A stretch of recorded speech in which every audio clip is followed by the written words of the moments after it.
Hi there, this blog today is about a blog that I wrote about at the beginning of the week. I think it was Tuesday or Wednesday, about how the FSA have banned sell and rent back. And what that basically means is if you've got a mortgage on a property and you're really struggling, you're very close to getting repossessed, you can act to certain companies in the UK who will actually come buy the property back off you, probably 10, 20, 30% below the market value of the property, and supposedly let you live in it for the rest of your life as long as you keep to their terms of agreement, which for most cases after about 6 months they want you out, so they can sell the property and take the 20-30% what they got as a discount.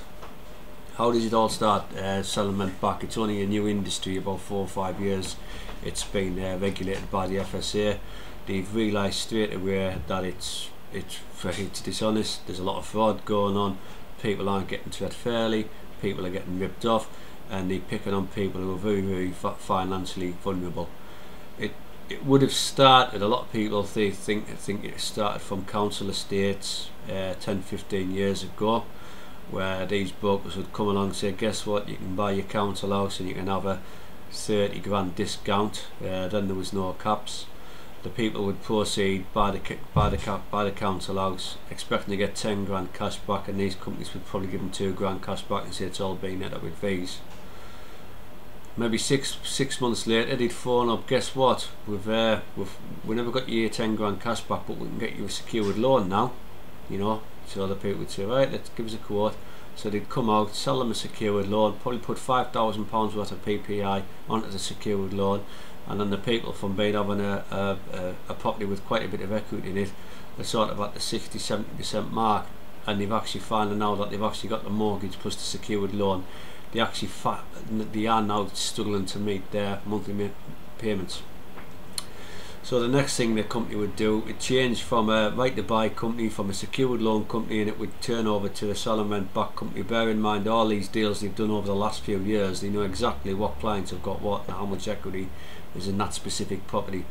So they phone them up and say, right, you're struggling, we know you're struggling, the best thing for you to do is sell the property back to us.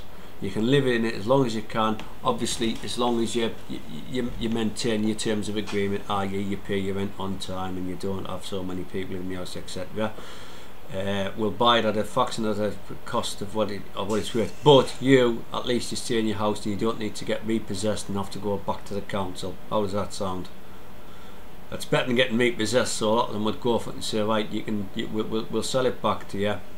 The companies then would probably get a mortgage, they'd completely take over the mortgage, and they'd take the mortgage to 90% of the property value. In a lot of cases they'd get bent valuers to overvalue the property, so the actual equity in the property has gone well into negative equity when the tenant finds out. It's all basically came on top for a lot of these right to buy companies in their sell and rent back companies in the credit crunch. So now that they've actually got no equity in the property, so a lot of went bust. Where it leaves a client, it basically leaves a client where he's still going to get repossessed. They should have done it a few years ago, and at least a little bit of equity, what was left, would have come back to them. So I think it's a big well done to the FSA for closing this industry down, and I hope all the people who've spent hundreds of thousands of pounds trying to set these industries up, I'm glad that you have lost a little bit of money now and you know what it feels like.